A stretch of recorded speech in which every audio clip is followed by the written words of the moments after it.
I recommend a New Year's resolution this year coming up. Let's start dating in reality again. I'll explain more on this edition of Depraved and Debaucherous. Welcome to the program. It's KOP here with you. What I'm trying to explain for this New Year's resolution, and it's something that everybody should think about right now. There are resolutions you should go ahead and think about that you can try to better yourself, improve yourself. And one of the things I want to recommend for those here listening to the Depraved and Debaucherous program, as I'm finally back with another half-hour episode. I haven't done this in a few weeks. Flu, cold, so many other things have really just wrecked me. Ever since we had a cold front come through after I did the December 7th episode. Because then we had a cold front come in. And it's the same one that caused a blizzard in Buffalo and all this major change of weather. And all we got were, temperatures for a couple of days into the 50s, where we didn't even break 50 degrees for a couple of days. And we just broke 70 degrees today. So that right there just kind of put a kibosh on everything. I can't tell you how many people got sick as a result of all this, but that's what happened. So getting to my point, I come back here and now it's time for, end of the year. And for some of you, you're going to hear this in the first of the year. So Happy New Year. And I say to myself, it's time to do a New Year's resolution that really would stand out. And this is to all the people here in the audience that listen to this program on a regular basis, however you listen to it. Because I'm going to continue to plan to do this show where I'm going to try to do the mini episodes Mondays and Fridays on audio, and then Mondays and Tuesdays on video. And then, of course, the half-hour shows on Tuesday nights going into Wednesday morning. That's the plan. To do a 3-day-a-week format, I want to continue that. And one of the things I would love to go and continue to encourage is there was a story I did for one of the mini episodes coming up that'll be airing in the first of the year. But I wanted to bring the point across here. Now, in a particular episode, I talked about, body image, body positivity when it comes to dating, when it comes to relationships. And I want to put it into this perspective. What I had said on that episode, without going into too much detail, is there is an acceptable scale. There's an acceptable curve, if you will. Literally curve for men and women as to what guys and girls should be attracted to and who they can go out with. In terms of if they want to date somebody that's bigger, there shouldn't be any issue about it. But there should be somewhat of a scale, not necessarily what the body mass index says or what Hollywood or everybody else says that you're supposed to be, like what kind of body shape you're supposed to have. And I don't look into all that myself, right? When you look at all the celebrities and all the beauty standards that are out there, and what I think is a big issue is there are enough girls out there that I don't feel like they necessarily fit into the role of being plus size or being a BBW or anything like that. I think that those phrases, I don't like the phrasing of those phrases. When the truth is, I think guys and girls very much in both different directions. There's a middle ground. There's chubby. So, if we want to kind of define what chubby would be, I would imagine that, this for a girl, if a girl is, I want to say 50 to 75 pounds at the most, heavier than her expected weight, like what the natural weight's supposed to be, right? Compared to what doctors say and all this and stuff. If a woman is at least 50 pounds, 50, 60, 70 pounds over what her normal weight is, and that could be because of kids, it could be because of various issues with medications, whether it's depression medications, SSRIs, whether it's anything that could be, birth control related, whatever that might be. And especially if a woman is young. So let's say no later than 30s, maybe no later than 40s at the most.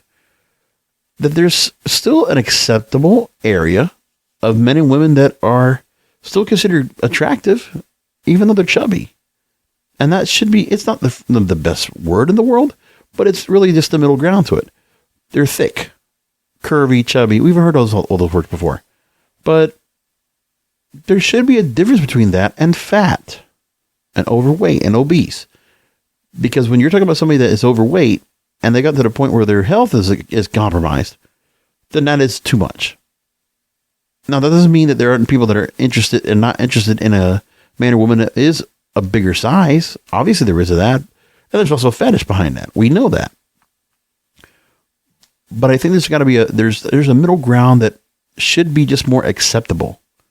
And I think that's what we're learning more about with TikTok culture. And we're seeing girls and guys that are out here that when you look and you're just saying, you'll see girls that are just with a pretty face.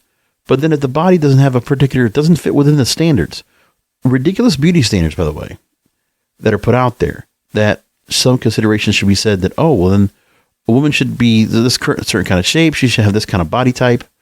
Like, come on, celebrities get this kind of abuse all the time.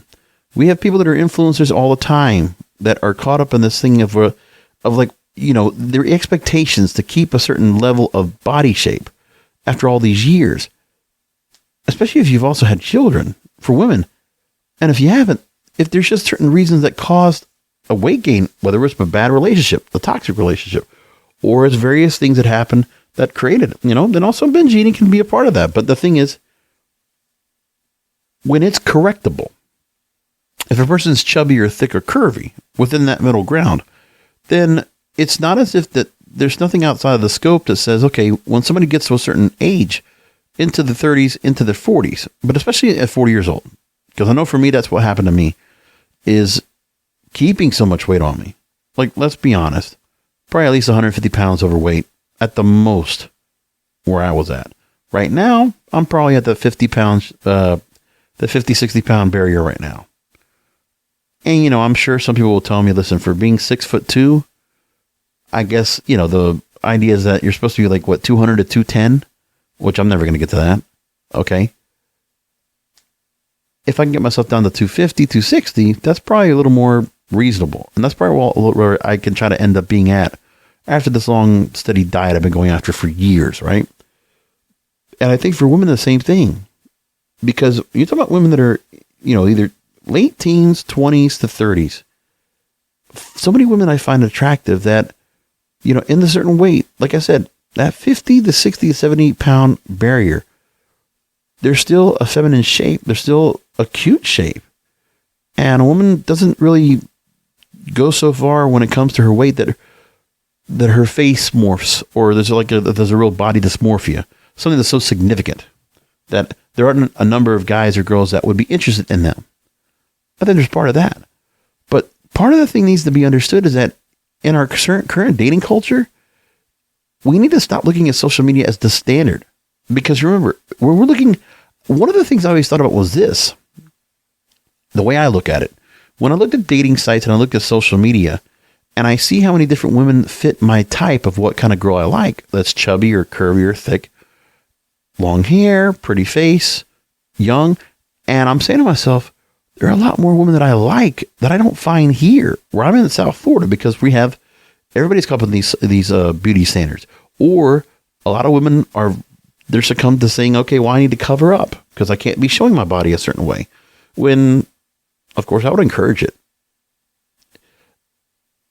And if there's a way to find the confidence, find that self-image, feel that positivity, because the positivity isn't so much about somebody being body positive when it's somebody that is, has a body image that is not healthy for them to hold on to. Like, they can't hold up that much weight. If it's affecting their breathing, it's affecting their walking, it's affecting anything they're doing, their flexibility. There's part of that. And it's something that can be corrected. I think it would be like this. Anybody who would be thick or chubby or curvy, they're men or women that, if they went to a doctor, they're not going to be told you need to have surgery. Because that's the difference. Because I know at that point, I was at a point where I went to an endocrinologist seeing if there was something about my metabolism that was not working right. But, the first thing is I went to an endocrinologist and I'm my heaviest weight. And I remember this guy not even flinching when he just said, he was trying to get his laptop set up to go ahead and have a consultation with me. My first appointment with him. And he's like, you need surgery. The fuck? So it's like, okay, over 100 pounds. That's where I was at. Definitely. I know that.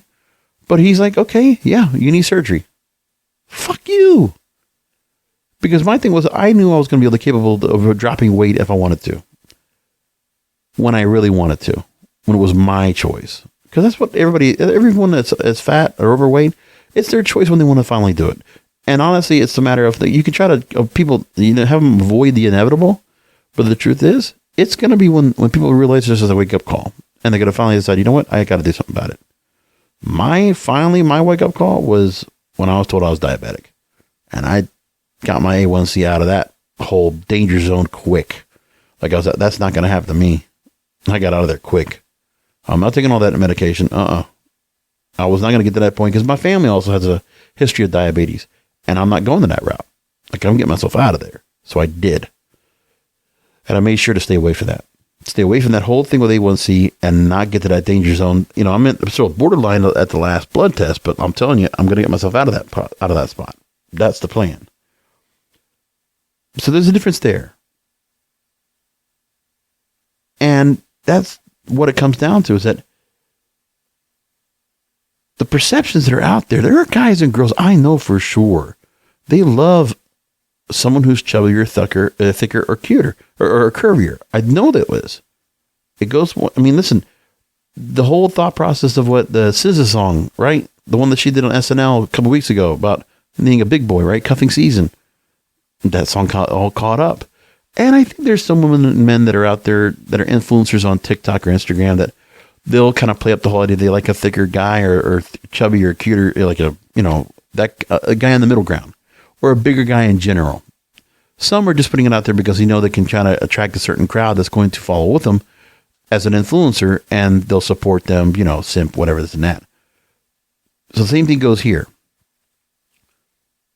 And so for me, I'm looking for the women to feel much more comfortable with their bodies, especially when you're in that middle ground, when you're not at that point where you need surgery and you've just been beat up by so many different women that have told you, oh, you shouldn't look a certain way. Because women, if you don't know this, and I'm going to just tell you this off the bat, when I ever saw a group of girls together, I always am attracted to the chubbiest one of the group. The chubbier girl of the group is the one that I'm attracted to. And what do you think women in those groups do? They make sure, number one, they always want to keep the chubby girl around because they feel like that's going to empower them, make them feel better about their own selves, because they have their own issues with body image and dysmorphia and all that. Meantime, they're going to make sure that the girl that's with them is going to be dressed in a certain way where they're just covered up, that they cannot be showing their body, even though, of course, there might be the standards out there. Everybody thinks that, the guys are going to have to like put a girl down because she's showing off her body when she shouldn't be. Things like that. I know. But the truth is, women that are skinnier in many cases, or in a better shape, if you will, are supposed to be prettier. The fact that if a guy is interested in a chubbier girl than they are, like if they want to choose the girl that's a little bit thicker, they're going to pick her over her. Yeah, that happens. And there are women that are afraid of that kind of thing happening. But I hope that people realize that that regret needs to stop happening. There's a story that came out from Newsweek first. That was the first story that caught my attention out of all this. And the story was from a lady named Emily Lavinia.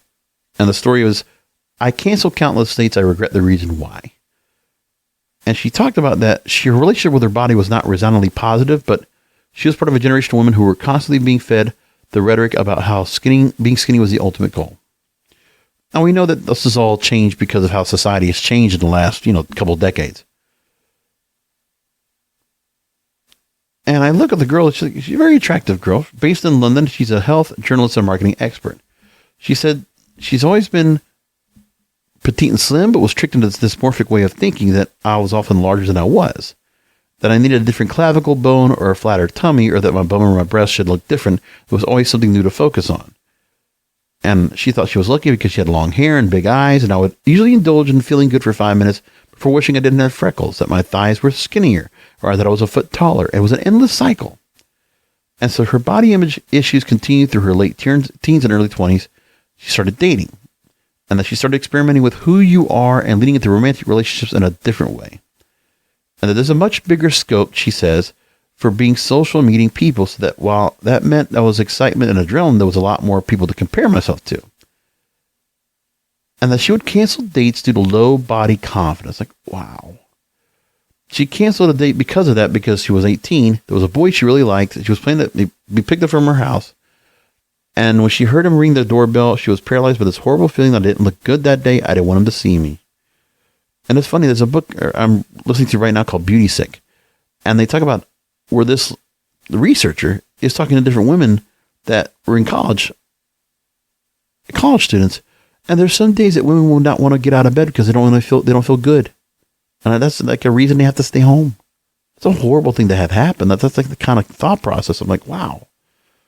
She says, I don't know what it was about my appearance. I didn't want him to see. I just woke up thinking it's not a good day. You're not good enough. And she had planned the date, and then she canceled. She felt stupid and embarrassed, had to explain herself. And she was obviously unimpressed and made him feel really silly. But in the moment, insecurity washed over her and took control.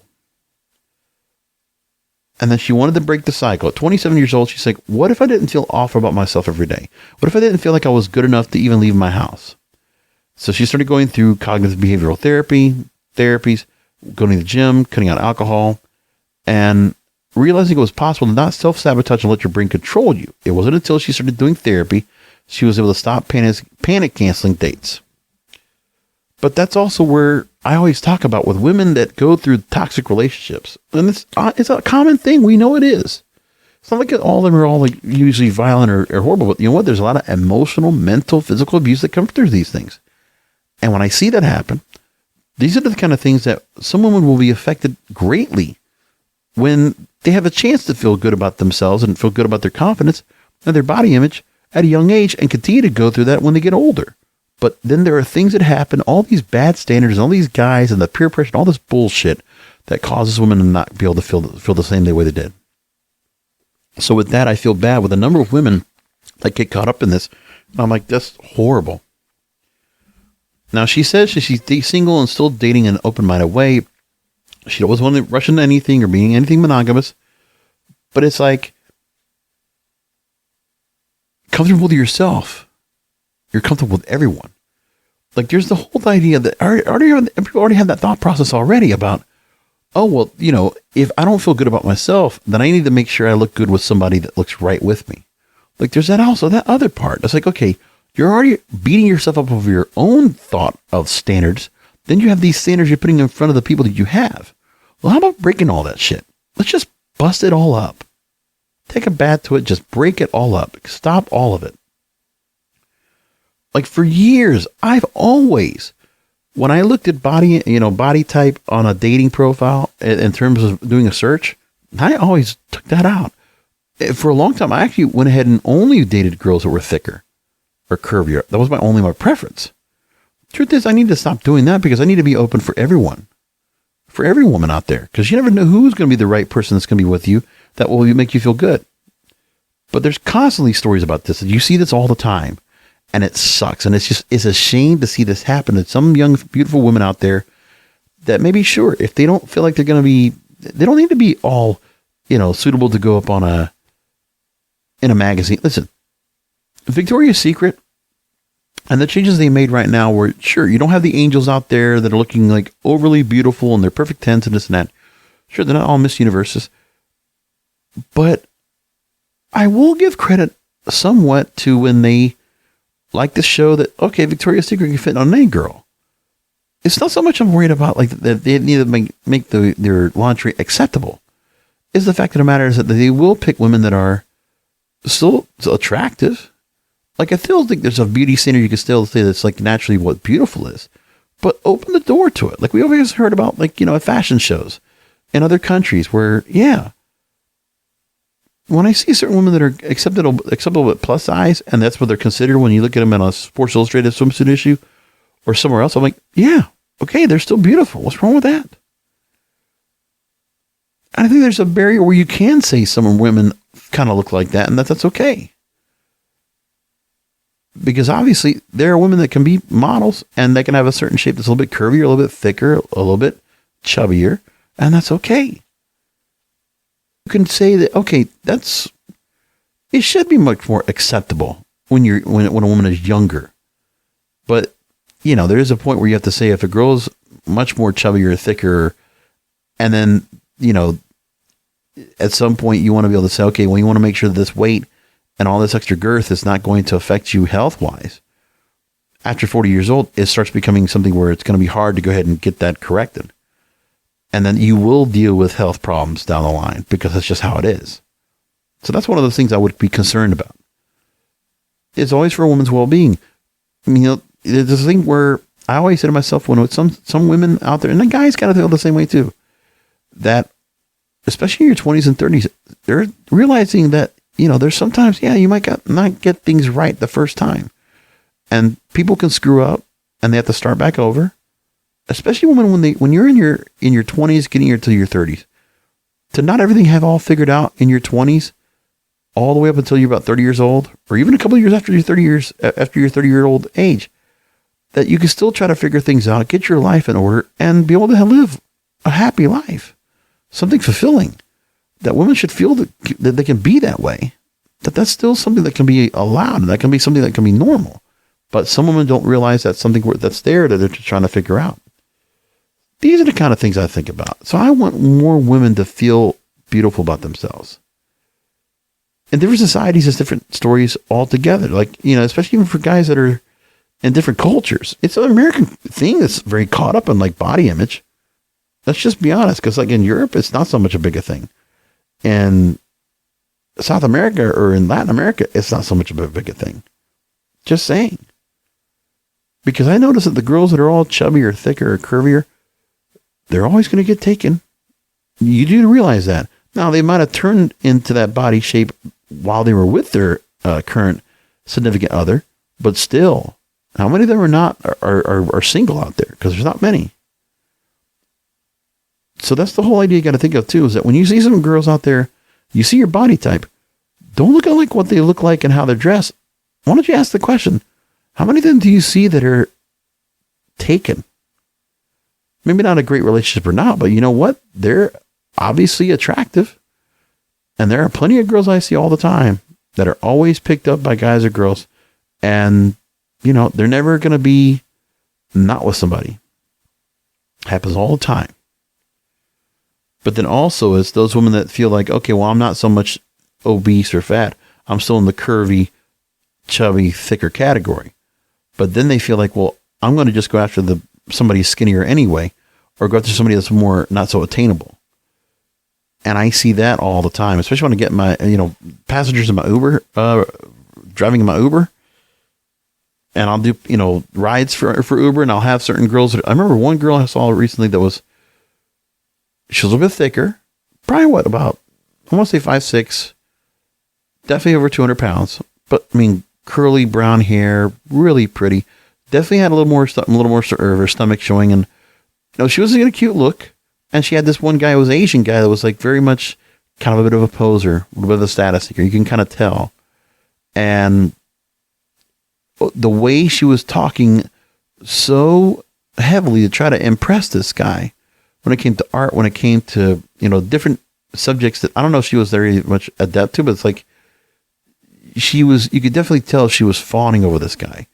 And I remember seeing that, what was it? It was right near the Flagler Drive seawall. So they were in downtown West Palm Beach hanging out during the daytime. And I forget where it was that I dropped him off at. It was not a hotel, but it was like another place to go hang out. That's what it was.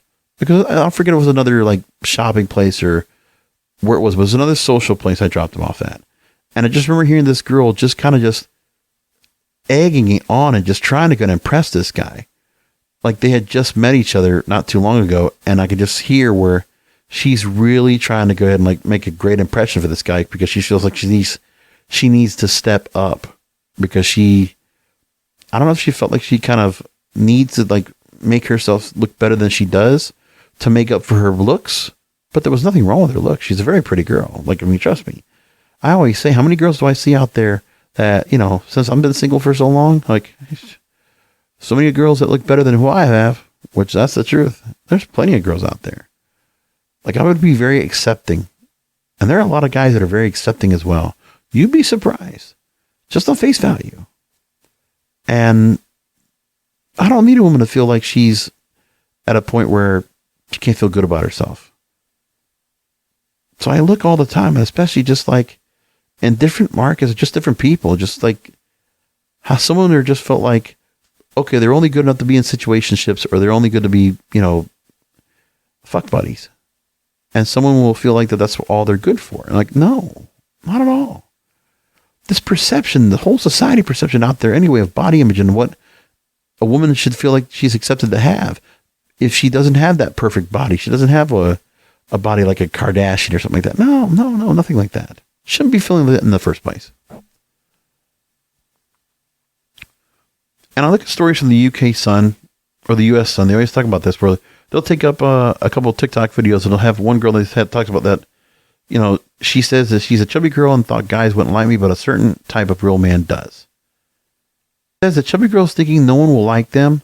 She wrote over a video of herself looking somber, and then she transitioned to a video of her grinning ear to ear. She said, skinny fit men. That real men will date you for you, but not for what you look like, she wrote in the caption. Those curves are just a bonus, she added. And then there's a thought process that in the story that I talk about on the mini episode, is that there are a lot of times where there are fit or very jacked up kind of six-pack guys that prefer a girl who's thicker. And obviously there's a lot of guys that they will simply say, oh, you're so beautiful, this and that, because you're very attractive girls that are on here, but maybe sometimes they'll say this just to kind of get themselves worked up. There's another girl that talks about how she says, apparently I go from a 5 to a 10 when I take my sweater off. So she's wearing a large, oversized black sweater. In one picture, she's not wearing any pants or anything like that, but then she switches, and then she's wearing lingerie. And there are a lot of guys who are like, wow. And they look at her, and, her body might be a little bit, her shape might be a little bit bigger, like her legs are a little bit thicker. She's got a tummy, and she's very heavy chested, but she's an attractive girl. Long hair, pretty face, and guys will say nothing of. It's like, much more accepting. And there are plenty of girls like this. There's another girl I see now that talks about how she takes off her robe, and that, they say that she goes from a 5 to a 10. When I take off my robe, they call me squishy-licious. And they'll go into her and they'll talk about, well, she takes off her robe, and they look at her and she's very attractive. She's wearing a one piece. She's showing herself in a two piece. And you know what? Plenty of guys see, look, long hair, curly hair, pretty face, cute body. And there are plenty of girls out there that feel comfortable. And I wish that was much more accepting on a regular basis. That's my message to all of you guys and gals out there. And I hope you appreciate where I'm coming from with all this, because I think it's very important to say. I'm going to leave it there. That is the show for tonight. Thanks for listening in. Subscribing how you do. The website is ddradio.live. ddradio.live is where you find all the episodes. And girls, go out there, feel comfortable. You're beautiful. You have all the youth and beauty you possibly can bestow. And don't let everybody else kind of determine or dictate what you should be doing yourself. Not your girlfriends, not other guys out there, because there might be certain people that will judge you, but that's not everyone. You want to find those people that do not judge, the ones that are definitely depraved and debaucherous.